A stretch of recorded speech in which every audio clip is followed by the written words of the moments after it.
Good morning, welcome to my first blog. আর আজকে হচ্ছে বড়দিন, সো সবাইকে মেরি ক্রিসমাস। যদিও আমি ভিডিওটা ক্রিসমাসের পরে আপলোড করব।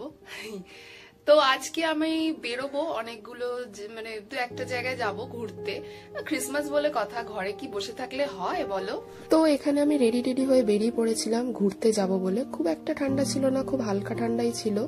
আর প্রথমেই আমি চলে গেছিলাম আমাদের বেহালায় 14 নম্বরের একটা চার্চে। প্রতি বছরই এখানে যাই, ভীষণ ভালোভাবে ডেকোরেশন করা থাকে। আগে ভেতরে ঢুকতে দিত, এখন সেটা দেয় না।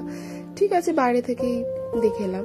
দেন আমরা উবের বুক করে চলে গিয়েছিলাম যেখানে খেতে যাব বলে, সেই জন্য বেরিয়ে পড়েছিলাম। তো রাস্তাতেও খুব সুন্দরভাবে ডেকোরেট করা হয়েছিল, যেটা রাত্রিবেলা দেখতে অবশ্যই বেশি ভালো লাগে, সকালবেলা অতটা বোঝা যাচ্ছে না, কিন্তু খুব ভালো লাগছিল যে অন্যরকম লাগে। প্রত্যেকবার কলকাতা শহর সেজে ওঠে প্রত্যেকটা ফেস্টিভ্যালে।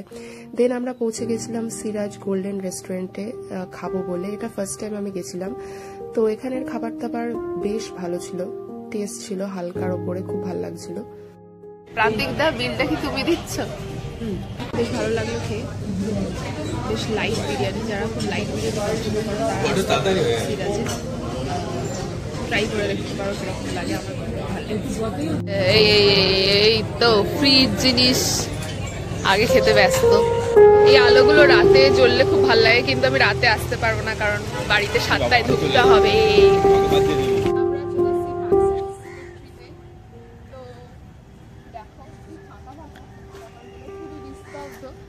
অদ্ভুত লাগছে, ঠিক আছে, একটু টাইম কাটানোর জন্য চলে এসেছি।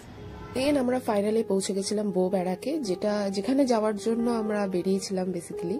তো এখানেও খুব সুন্দরভাবে ডেকোরেশন করা, কোনোবার আসা হয় না, খুব ভালো লেগেছিল এবারে এসে। আর দেন আমরা বাড়ি ফেরার জন্য রওনা হয়ে পড়েছিলাম। তো উবের বুক করলাম, বাড়ি চলে এলাম। আর রাস্তায় যেতে যেতে এই ঘোড়ার গাড়ি, এটা হচ্ছে ধর্মতলার একটা ঐতিহ্য। তো এই অবধি। তো যদি কিছু ভিডিও থেকে আমার ভালো লেগে থাকে, প্লিজ সাবস্ক্রাইব মাই চ্যানেল, আর লাইক বাটনে একটা লাইক করে দিও। বাই, আবার পরে দেখা হবে কোনো ভিডিওতে।